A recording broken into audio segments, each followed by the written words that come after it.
Well, it's great to be back on the good, the bad, and the guilty. Bill, I've had like a hiatus here for about 2 weeks. I hadn't been able to be here. You've been gone a while, and I have too. It is good to be back. I'm glad to be back. I'm glad to be here in the studio. And we got Troy with us. Troy's a major with the sheriff's office. Been here how many years, Troy? 26. So you got the experience. You're going to work about what, 7, 8 more? No. You're going to extend your contract. We're trying to extend his contract. It keeps going up and up every time you mention something. Well, if you mess up, it'll go down and down.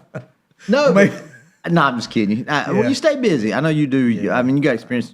You're a lot like us. You patrol and canine handler, SWAT team, investigations, narcotics. So I appreciate it. And that's one thing we're going to talk a little bit about today is our experience and our high crime rates, Bill. We're going to talk, our low crime rates. But before we do it, we got to say thank you to our sponsor because we hadn't got to give them a shout out in a couple of weeks. Yes, I know. So we guess they can do us an IOU. No, we need to do them an IOU. You're going to have to do them an IOU. Let's talk about Harrison's. You want to? Yeah, let's talk about Harrison. We got somebody had to pay the bills here. They are our sponsor of the good, the bad, the guilty here on WSIC. And as it says here in front of me, from the job site to the rodeo to the backyard hammock. Ding. No, I was waiting till you finish. Oh, you wait till I'm done. Okay. Harrison's has you covered. They're the Southeast leader in Carhartt and Ariat workwear, and nobody, and I mean nobody, has more in-stock work boots than Harrison's. They can get you ready to go boot scooting with Western favorites like Cinch, Rock and Roll Denim, and Wrangler. Visit their Mooresville location or shop online at harrisonsusa.com. Harrison's, for your home, for work, for Western, and wow. So there you go. Very good. That's one, Troy. Yep. Yeah, y'all got bets on. I need to get rid of this bell. I don't know who put that thing over here. So, anyway, I don't know who would have ever put a bell next to you, sir. Hey, we can read all day long about Harrison's, but I do. You got to go there for the experience. You got to go there. Anything that you need, they've got. It's cool just to go in there and look. Great people, great service, and well, one of the last shows that Matt and I were doing is when the fair was in town, and I know that you were gone several nights because you were down in Raleigh and other places. But that one shirt that I got, that loose weave shirt, that night it was really, really hot down there at the fair. Even I didn't sweat. It was awesome, and I love that shirt. So I think Harrison's, they do embroidery. Yes, it is. But they do good embroidery, too. And I bought a belt. I feel slimmer just wearing that belt. I shrunk down, so I don't know if it's the belt. Somebody didn't label it right or what, but it had to give me another belt. Go ahead and say something, Troy. No. It's you. It's all that hard work keeps it slim. Okay, we ain't here about telling lies. We're here about telling facts and stuff. So, but no, really, we do appreciate everybody joining us. We appreciate you following us on Facebook. Leave us a comment. We're going to monitor them as we go through. X, LinkedIn, listen to us on the radio. Twitter? There's no reason. Yeah, the Twitter. There's no reason. Oh, I'm sorry. You said X. It's not Twitter anymore. Yeah, you can't say that. Elon will get you. Elon will get me. So, but anyway, you follow us, share it, call a friend, tell them, hey, y'all need to listen to this. So, but what we are going to talk about today, and Troy, I brought you along, but the second to third year was kind of, just state. But now we went basically, if you was a victim in the way I like to say, our uniform crime reporting, just to put everything into context, our uniform crime reporting is basically the 7 most violent crimes. And I wish I could rattle them off, but it's murder, rape, break-in, arson. Murder, rape, robbery, aggravated assault, burglary, larceny in motor vehicle, and arson. Okay, so there you go. So in Iredell, and the way the way they do it is based on a population of 100,000. 100,000. So back in 2014, around 1,641 citizens of ours would have been a victim of one of those crimes, one of those 7 crimes. Of 100,000, yes. Out of 100,000 people. Today, it's great, or when we just got, as of last year, because our number's always a year behind. They call it warrant to arrest. So the FBI is our report. They grade our stuff. They're our report card, them and FBI. Now we're down to 710 victims per 100,000. So that translates into a 56.7% drop. And at that same time, add in almost just a little bit short of a 25% growth rate in population. Yeah, because I remember back in 2014, I was in investigations, and we would go all over the county, and there were still places where now there's houses upon houses upon houses and businesses upon businesses. 150 has grown up. I remember Brawley School Road was nowhere near the build-up that it is there now. And now when you ride around and you see all the apartment complexes, the houses, the housing developments, the population in Iredell has gone crazy over the last decade. And at the same time, and I didn't read these last, and at the same time that's happened, our population, has went to 24%, over 1.4 million calls for service that we've answered. And that's really just... Since 2014. Yep, since 2014. And we've been able to do that with a 94% case clearance rate, which goes back, Troy, sort of while we're talking about the investigators. And I'm sorry, that should have been on vibrate. It was not. That's my son. So I apologize for that. But at the same time, we seized over $51 million worth of drugs and almost $4 million in drug dealer money, which is cash that we have used to offset taxpayer dollars, like our Bearcat that we end up using in Mooresville for the shooting, our boat on Lake Norman, ballistic vests, K9s. I'm trying to think, drones. AEDs, drones, first aid bags for the cars, lots of equipment. So, and first and foremost, there's two groups that's responsible for this. And I'll tell you, Troy, and I'll tell you, Bill, and us. We are in command staff. We get to head a great agency with a lot of great deputies. Yes. A lot of great people that want to work. 100%. From our detention, our work crews, all the way up through our patrol, K9, warrant squad, narcotics investigators, everybody we have are the best of the best, and we try very much to recruit the best of the best. And I know that they're listening, and even our ladies that work up front. At the ladies and work up front, and now that I'll just go ahead and tell you, I'll just go ahead and admit it, I wasn't a fan of it. Good, you know what, I'm going to confess. No, sir, Well, that's also your just get- confession. I'll no, let you I'm confess just going to tell you. So if anybody comes in, I'm not crazy. We do have a little dog in the front office, which was the reason one of the girls, its dog had been abused. Best I understand, it was Rescue. totally terrified of everybody. So the best way is to socialize it. It stays under the desk, but it's really come out of its shell. So they said give Tilly as a name. So if you come into the office, give Tilly a shout out and definitely bring a treat. Just don't stare at her because you can't give her a treat if you look at her. She'll go the other way. Of course, now, we have to be careful, Troy, with giving the dog treats because somebody that's present here with us today has developed a habit of feeding this dog Yes. good food. I have witnessed it myself. Yeah. Okay, moving on. But no, it's. I never thought, but I really surprised. It's just a little older. I mean, just stays right there on the desk. She's a it's great cool. addition. She's a great addition. And the to kids office. love her, and she likes Kids kids. So absolutely love her. Yep. we sort of got 100%, off track there 100%. just a little bit. We got a minute, so But I'll go back to when in 2014 when I was a detective, it wasn't nothing to come in on Monday morning and have 4 or 5 cases assigned to you. But now you can really see the difference now. Our caseload is it's obviously dropped because our detectives have more time to spend working on cases, whereas they're not overloaded with several different. And you're right. And properties. before I do, the second part group I was going to say is the community. The community having trust in us that we Absolutely. will be responsive to their issues. We've done that. But you was talking about that. The caseloads went down, but that don't mean they're not doing nothing. They moved that to Church Safety Shield. They moved it to being proactive in making sure that these crimes and people are educated. So especially our youth don't commit crimes to being offenders later. So. Well, in the few seconds that we have left, what we would 10. do is the reasons that all these numbers are down is what we'll get into when we come back. So we'll be back in about 2 minutes. Thank you for tuning in to The Good, the Bad, the Guilty today.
gentlemen, thank you so much again for tuning in today to The Good, the Bad, the Guilty. Thank you. We're here with the bell ringing. Sheriff Darren Campbell, the sheriff here in Iredell County. For those new listeners that may be tuning in, got Major Troy Miller with us here. I've worked with Troy for many, many, many years. Yep. I'm Bill Hamby. Had the pleasure to be one of the 2 chief deputies here at the Iredell County Sheriff's Office. And today we are really kind of celebrating our amazing crime stats that we have here in Iredell County. Sometimes agencies talk about their stats, sometimes they don't. We're so happy about them that we want to talk about them. We published them. Sheriff, I know you've done numerous news articles with numerous news agencies here in the area about our numbers, asking you, how do you get these numbers? How does crime come down over the course of a decade? I know we were speaking with one reporter the other day, and his comment kind of struck me as he's like, because you asked him, well, what drew your attention to these numbers into the article? And he's like, I like the fact that you guys put out over a decade's worth of information. One of some of the charts and things. Now, I know you want it done because it shows what you've done since you've been sheriff, since starting in 2014. But in hindsight, I think it's a great thing that we do because, as you say, and you and I have had this conversation before while we were preparing these numbers, sometimes crime will go up, sometimes will go down, sometimes will go up, sometimes will go down, kind of like stock market ticker. Ours have consistently gone down since 2014 to almost unheard of numbers. I know that we had our Citizens Academy the other night, Troy. One of the charts that we talk about that we didn't include in these for various reasons, but we were comparing our agency to the 10 most populous counties in North Carolina, and we're 42% below our next closest competitor. Wow. And we're the lowest. And we are the lowest. Now, obviously, we did not include Mecklenburg County in that. The state doesn't include Mecklenburg County in that because of some of the things that they don't do that a lot of the other sheriffs do. That those numbers factor in, but you're knocking it back. I mean, as sheriff, as Troy with the investigators, and sheriff, you've already covered the men and women that are out there doing the job day to day, 24/7, 365.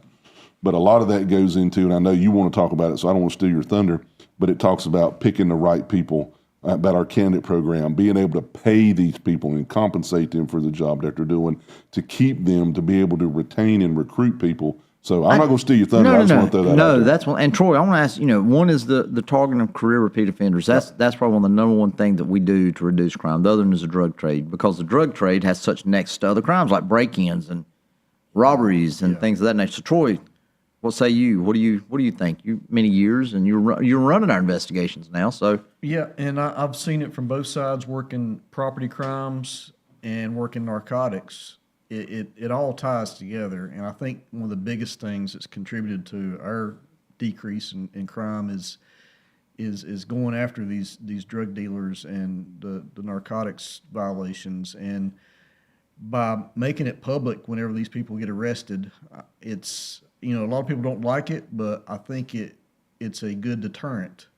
When usually the ones that don't like it's the bad guys' pictures on it. The Right, public loves it. Yeah. Sheriff, just sitting here thinking, and I try not to think while I'm on a radio show because it sometimes I'll booger up and say something wrong.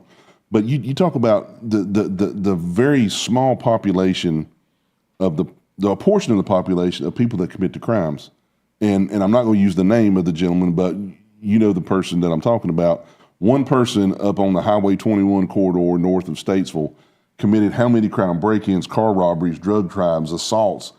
It's a burden on us as an agency to have to go out and work all these crimes. He's a walking crime syndicate. He is a walking crime spree. He's victimizing multiple people. His family, he's victimizing his family. He's causing other business owners money. It's a burden on the taxpayer of the county to have to keep retrying this person and put him in jail, get out, retry him, put him out, get him out, and get him out, put him under high bond, they still get out. Then they have to go to trial, and one or two people can cost the citizens of Iredell County hundreds of thousands of dollars over the course of a year or two just in crime, in court, in housing. It's ridiculous. Yeah, and we see it, whenever we have crimes in certain areas, we usually have an idea who a suspect's going to be, and once we get the evidence to put that person in jail, it never fails. The problems stop in that area. And the community, by being involved in the community, they're the ones that's giving a lot of the information that we wouldn't be able to just cultivate on our own. I mean, obviously, we depend on them through the app and social media, and that's a big thing. And it's like I told the reporter a while ago, you may have millions not the numbers for the career repeat offenders. It may only be 4 to 5% of the population, if that much, but they commit over 71% of the crime. 100% of the time. Yeah, So- I mean, you're right. I mean, and you've said before, and Troy, you and I have both seen it. A person may make a mistake, or they may be in a bad, or they may be under addiction, and they may commit a crime. But when it's over and over the course of years, and then you see generational, crime families where, the grandpa was in trouble, then the daddy's in trouble, now the kids are getting in trouble, and it's generational. At some point in time, you just got to draw a line in the sand and say, enough is enough. Yeah, it's time at some point you victimize. When you're living as a career repeat offender, when you're right. People make mistakes, 1, 2, 3, 4, they do. Mm-hmm. When it gets to be upwards of the career repeat offenders that we see on a basis, you're basically making a living out of victimizing others. And at some point, you've got to be put in a place where you can't victimize the community. And it's like I said, that's another thing in our jail. We hear people, they do not like our jail. It's clean. It is. It's warm in the winter and cool in the summer. But you won't have TVs, you won't have weights, and you won't be out socializing a pod except for a few hours a day when you're eating or when you're doing your visitation, which you do not see people. You do it through video conferencing. I think that's a deterrent. I mean, just as many probably, there's I hope a lot more good people watching the show, but don't think there's not those that see how Iredell operates. We hear it all the time. And, we know in Troy, when you was over narcotics, they don't want to come here, and that's exactly the message I want to say. Now, I hate it for the other counties. But my concern is making sure, or our concern is making sure Iredell's safe. And whatever we can do to get those kind of people out of Iredell and not make it profitable or beneficial for them to be here, we want them gone. Well, there again, one of the things that I think that you instituted right after you became sheriff, and I know Sheriff Redmond had started just right before he left, but you definitely took it and ran with it, is the people that we arrest, we're putting your mug shots up, we're putting your address up, we're putting your criminal history up. Now, if you're new to the show, or if you've seen our press releases that we put out at the sheriff's office, and we put criminal histories out, ladies and gentlemen, these are convictions, okay? These are not charges where they were charged and dismissed by the DA or charged that are pending. These are convictions. And Sheriff, I know, and Troy, I remember back, and I know you know, it seemed like kind of like 2016, 15, 16, where you would get this charge called habitual felon. Yeah. And the habitual felon was known on the street by a word that we can't say on the radio. The FCC will get us. But when you got the habitual felon, it was 3 strikes. I got a bail if you say it. I'm not going to say it. I'm not going to get CJ You better hope fined. the timing's right. That's right. But it was 3 felony convictions. So if you get a conviction, you commit another crime, you get a conviction, get another crime. You went to prison for life. You went to prison for 20 years.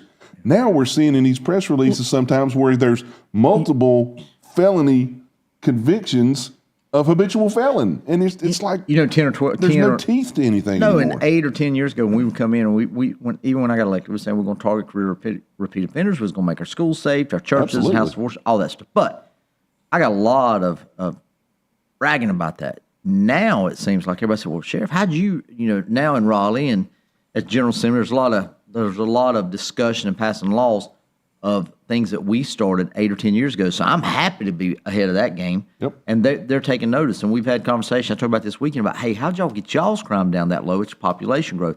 That's because we started really targeting those that caused the crime. And the root cause was not a good relationship. Yeah. And then not following through with what we said or in years past. We do it, but it's just, and technology makes it a lot easier. I mean, we can get an email or an app notification first thing. Oh, absolutely. And, so that has been something and now we've got a message, or I guess but the climate here looks like we're not going to tolerate it. And that goes for the good guys, and the good people appreciate it. Well, I think it's proven that we won't. I mean, I don't know that there's many times where you don't get information either at an event or we get something online that comes in that it's not immediately jumped on and followed up.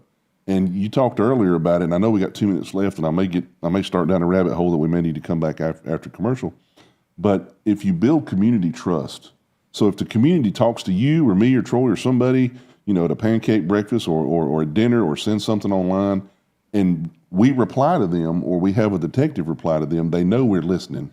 Absolutely. And then when you get out there and they see a search warrant, or they see a patrol car come by, or they see somebody knocking on the door, they understand and they realize, hey, sheriff's office responding to what I say. There may be times where we can't do something because somebody might perceive something where they think it's a crime, but if it is a crime and we investigate it and we make an arrest, and I know you've had it happen, we're literally walking down the street after our search teams hit a search warrant and the people come out of their houses clapping. It's amazing. They come out of their houses clapping and thanking the sheriff's office for listening and doing something. And, we see a lot of times, it's like we get a lot of it is the reporter asked me now, this is something you couldn't say in public 4 years ago. I absolutely have a zero tolerance for soft on crime communities. Soft on crime, like certain cities, the criminals do not know a county line or a city limit sign. So if you allow that to happen there, it affects us. And obviously we here in Iredell, we're good. We work well with cross city and whatever lines. But the soft on crime approach, we don't tolerate it. It's like, hey, you can't say that. You can't say, but yes, we can. You've got a saying, and I may be putting you on the spot, when something about the benefit of the crime outweighs. Oh, that was when I was in criminal justice. Anytime the benefit of the crime outweighs the risk of the punishment, you will have crime. So it basically says, commit more crime if you ain't gonna get punished for it. And we constantly that's the reason we do what we do.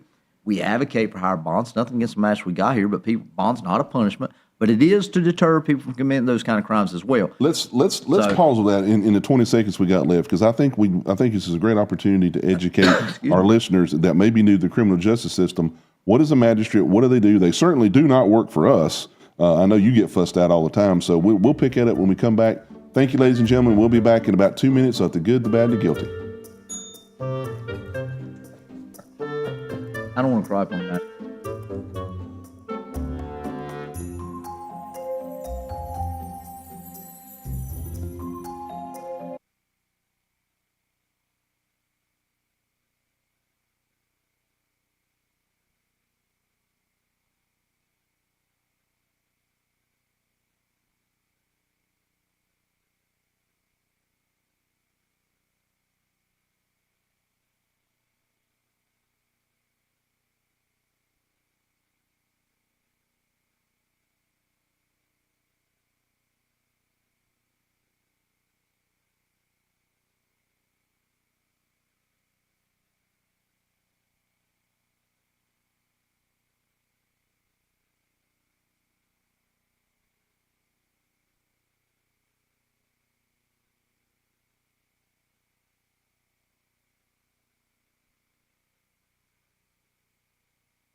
Well, thank you for back almost next to the last segment, the good, the bad, and guilty. Yeah, Bill, I can see we got CJ over here, but we've obviously kept the same music. That wonderful Alfred Hitchcock music.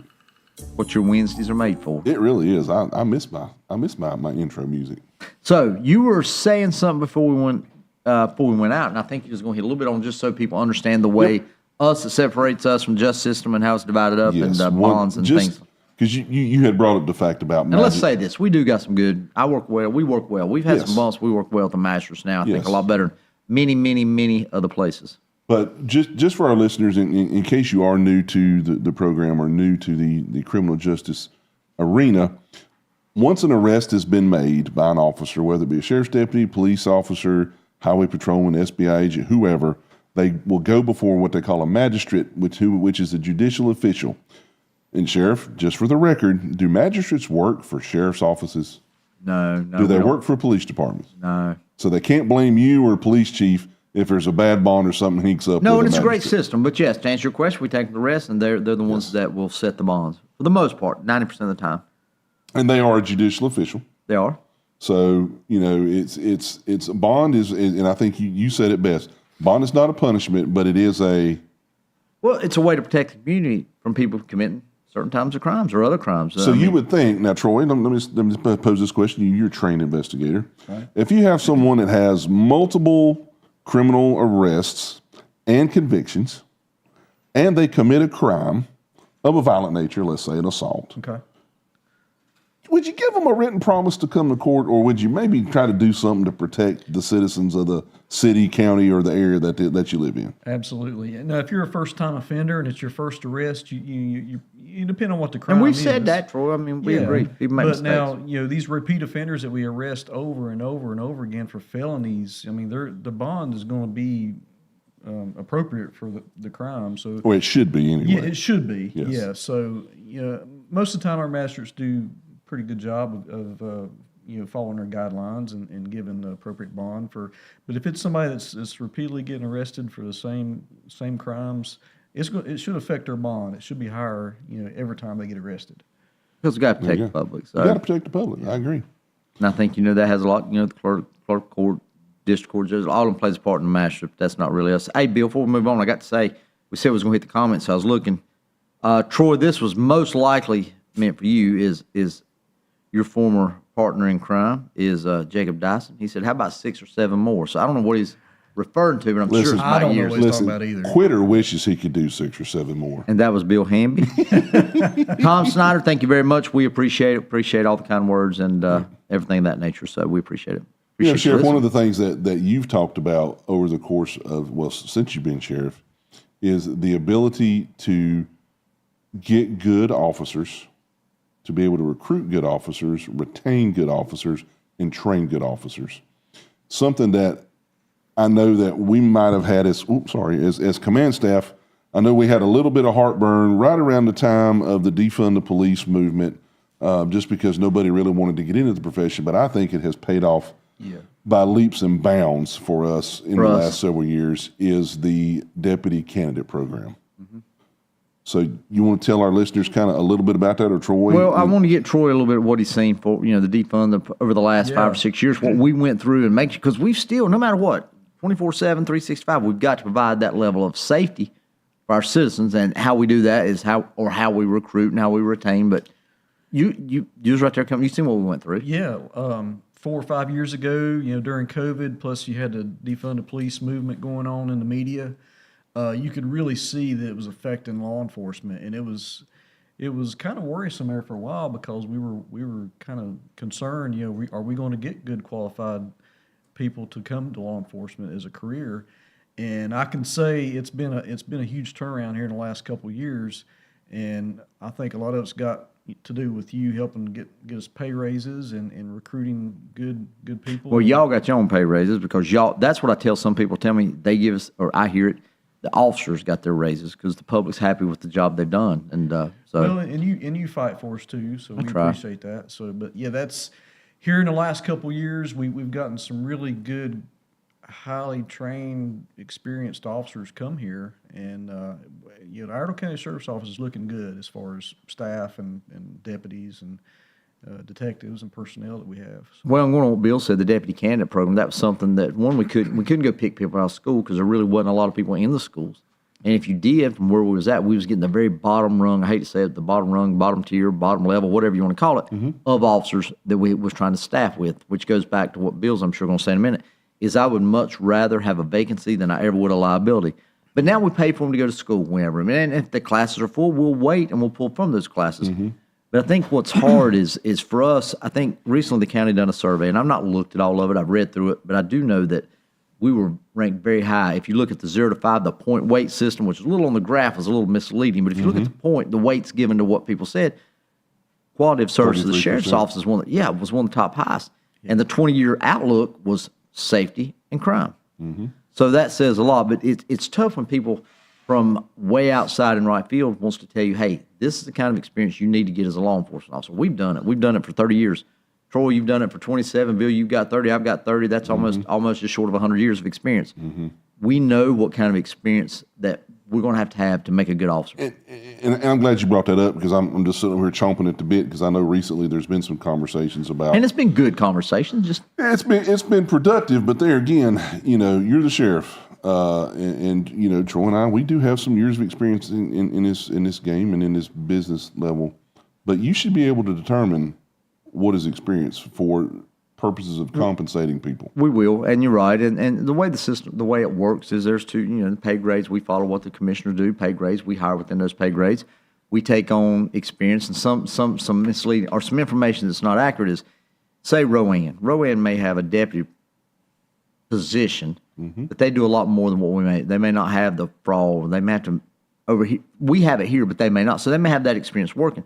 Well, if I need a fraud investigator, I want to recruit that kind of experience to jump in and be the best officer. We don't have to pay for the training.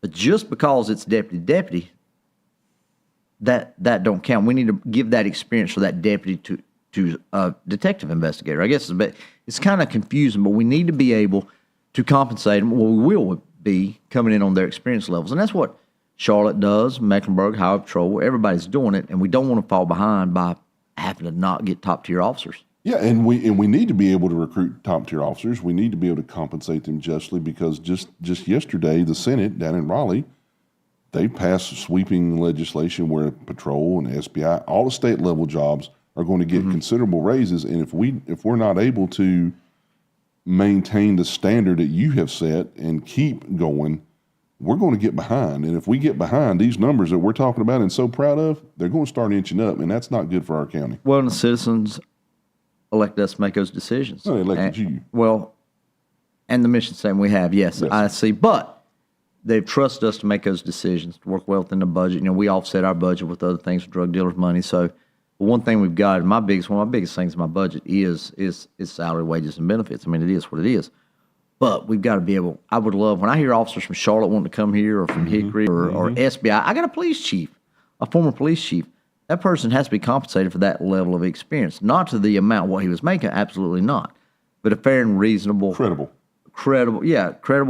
amount. You worked a year in law enforcement, you understand this. We've got to be able to pay him. We've done that for years, and it's worked out well, and it saved taxpayers a lot of dollars on the way we do it. So, it's one of those things we don't want to have to. Hopefully, it'll go the way it is, but if we have to really advocate and fight for it, we'll have to do it. We've got to make sure we can get the best citizens here, or best officers here, because Troy, you know what I'm going to say. I could put Bill on the spot, but I want everybody to treat other people like you would like your mother treated. That's kind of, but at the same time, have somebody that can write a search warrant for a homicide or a child death case. We've got to have those kind of educated individuals as well that come here as officers. So, yeah, absolutely. And it's it's a lot different when you get somebody with experience from another agency versus an officer fresh out of rookie school, because somebody has to train that new officer because they don't have any experience. It's expensive. Yeah, and about 5 seconds left. We'll be back in about 2 minutes, ladies and gentlemen. Thank you for listening today.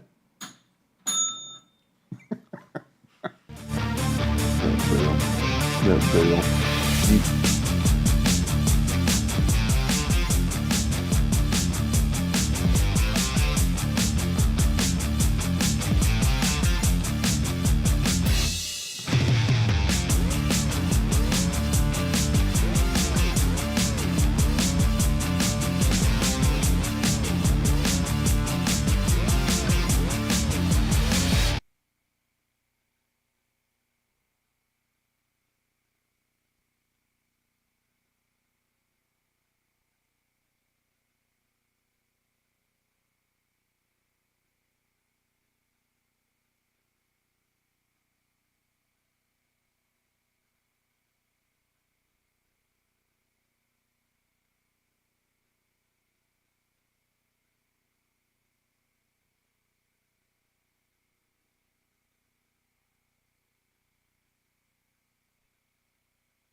Welcome back to The Good, the Bad, and the Guilty with your host, Sheriff Darren Campbell. You're here today with Chief Deputy Bill Hamby, and I'm Major Troy Miller. Hello, Troy. I'm over here doing work, buddy. He's telling a story too. And we're brought to you today by Harrison's Workwear. We like Let Harrison. me talk about Harrison's. Harrison's is awesome. I really do like Harrison. You go down there, they treat you good. I know I've taken my son down there. I know you've taken your boys down there because that's the only place you can get shoes for them. But anytime we go to Harrison's, man, they're solid. It's good. It's a good place to go. Good environment, like I said already. I've already said numerous times. There ain't much more you can say. Good environment, good people, and good deals. And obviously, I mean, they work well with law enforcement. So law enforcement, fire, EMS, first responder, any type of first responders, they've got 511 brand, they've got Carhartts. Like I said, they got the other Western wear stuff, the Ariat and Rock and Denim and all the other stuff. But they really do a good job. So if you're in the professions of first responders, go down and check them out. And I'm sure if they don't have it on site, they'll order it for you because What if we got cowboy hats? they got a lot of cowboy hats. You need one. It'd be a big cowboy hat. I'm afraid I look like a mushroom. Troy, I'll bring you back in. Move along. You've served on a lot of Move right along, specialized. Why do we have specialized units, and how does it affect us or help us? Well, a lot of smaller sheriff's office, they might just have, officers that work patrol or detectives. But here we have specialized units like our aggressive criminal enforcement team, our interstate criminal enforcement team. And this allows us to work and concentrate on problem areas in the county where, our regular patrol deputies are out there answering calls for service, taking reports. These specialized units can go out here and focus on problem areas, concentrate on doing traffic stops, looking for these drug traffickers. And they help train the younger deputies because they'll go help them on a lot of these specialized calls, and they get that experience. Yep. So that allows us to focus on, going after these repeat offenders and criminals where, our other deputies and detectives are busy working cases and taking reports. So. Well, sort of like you do a comparison, sort of like you have your family doctor that you go to all the time. But if I want to have heart surgery, I just soon go to the cardiologist. Absolutely. Well, one thing that's near and dear to my heart, having worked over there for 7 years, it's a specialized unit, but there's specialized units within it is a special victims unit. I mean, you've got our fraud and our economic crimes unit over there. You have our the sex assault people. You have the juvenile crimes over there. You have our sex offender registry detectives that are out taking care of those folks. So, and it is true, Troy. What you say is some of these investigations, whether it be economic crimes, whether it be a juvenile sex assault, domestic violence, those cases can be encompassing and just intense to work because of what they are. I was talking with one of our economic crimes guys the other day, and he has like 8,000 pages of text and messages and stuff and reports and all from federal agencies and other agencies across different states about a case, to where if I had to work that case and I had to work a break-in and I had to work a robbery or an assault, you can't be good at everything. Right, so as you said, Sheriff, if you want specialization and you want to put the victims first, which the victims deserve it, you said that numerous times, the victims deserve the best we can give them.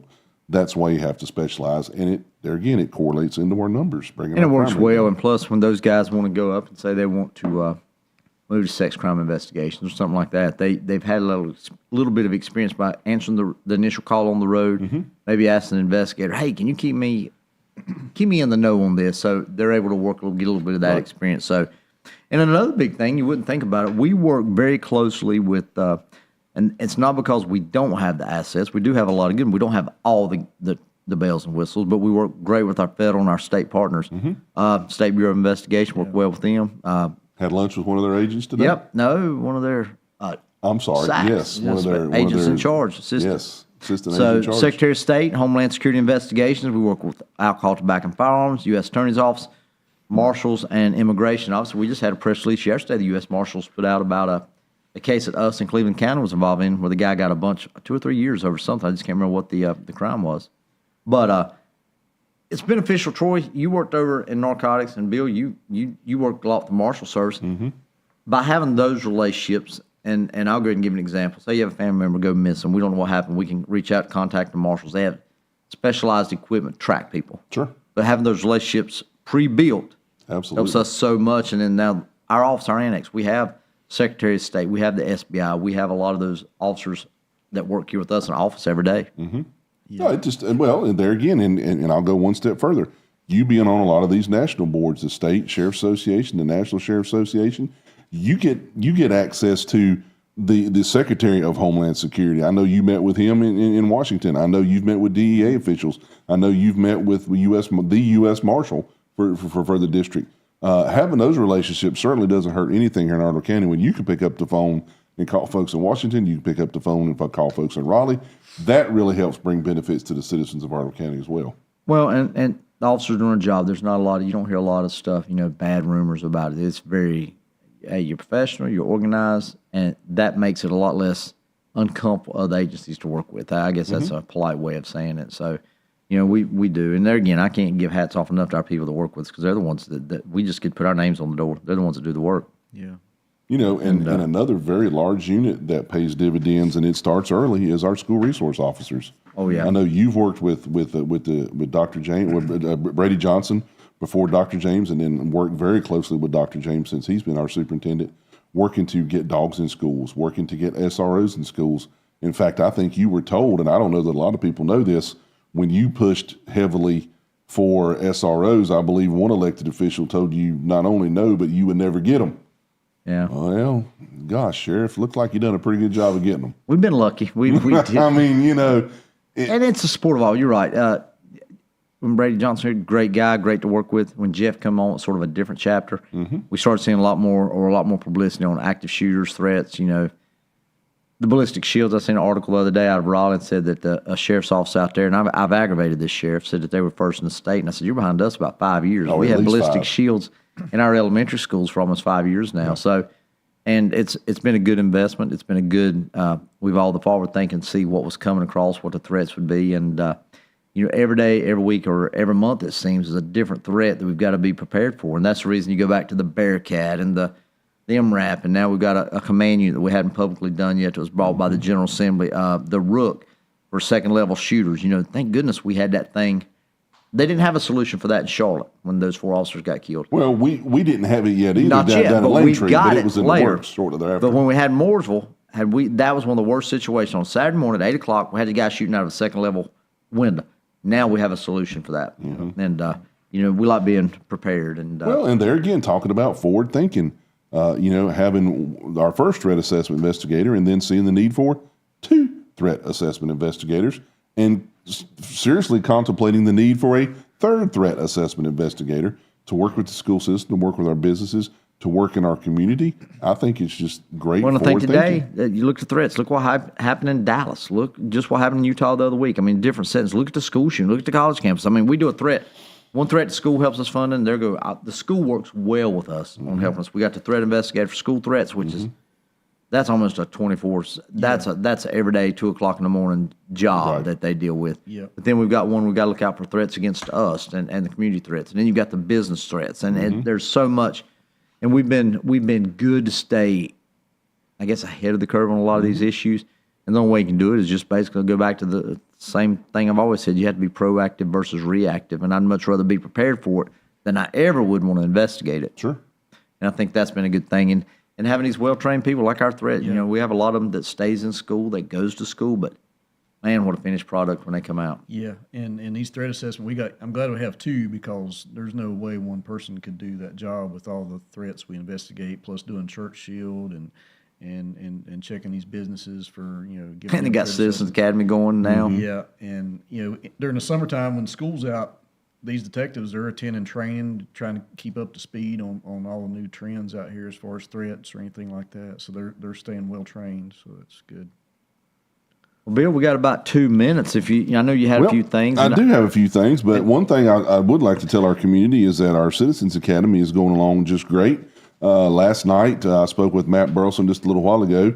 Was lake night where they got out. They rode our patrol boats. They saw our ROV. They toured our mobile. Our mobile classroom. So if you're still interested in the Citizens Academy, it's not too late. We're kind of a quarter of the way through. Still got some really neat things lined up. I believe tomorrow night is CSI night, if I'm not mistaken. So I know our investigators are tickled over that. But one thing, Sheriff, that I do want to say is that this week is Child Passenger Safety Week. I know the Sheriff's Association has put some things out on it, but always buckle your child on every trip, every time. Use the appropriate child restraint for your child's age, height, and weight. Make sure your seat is properly installed. And if you want to have your seat inspected, we have officers down at our Mooresville office, and we have Danny Williams at our Statesville office. If you will just call the Sheriff's Office, 704-878-3180, schedule your appointment so we can have someone there to make sure that they can do it. These officers are specifically trained and certified to make sure that your child seats are installed properly.